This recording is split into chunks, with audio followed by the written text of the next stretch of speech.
அவ்வளவுதானே, அவனே அனாதான் நினைச்சுக்க யாருன்னாரு.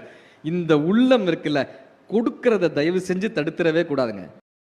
தென்கட்சி ஐயா இப்படி மேடையில பேசினா சன்மானம் கொடுப்பாங்கல்ல, அவர் கேட்டிருக்காரு. தென்கட்சி கோ சாமிநாதன் ஐயா பேசி முடிச்சுட்டு, இந்த ஊர்ல யாருக்காவது அனாதை இல்லம் தெரியுமான்னு கேட்டார்.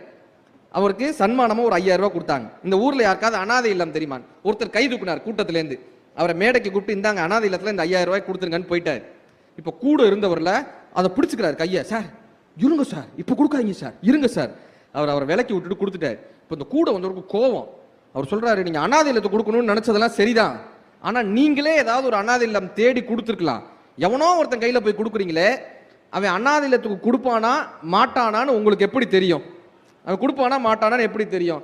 அவனே வச்சுக்கிட்டானா என்ன பண்ணுவீங்க? அவர் சொன்னாரு, கொடுத்தா நல்லதுன்னு நினைப்பேன், அனாதை இல்லத்துக்கு போச்சுன்னு நினைப்பேன். கொடுக்காம அவன் வச்சுக்கிட்டான்னா அவனையே அனாதைன்னு நினைச்சுக்குவேன்.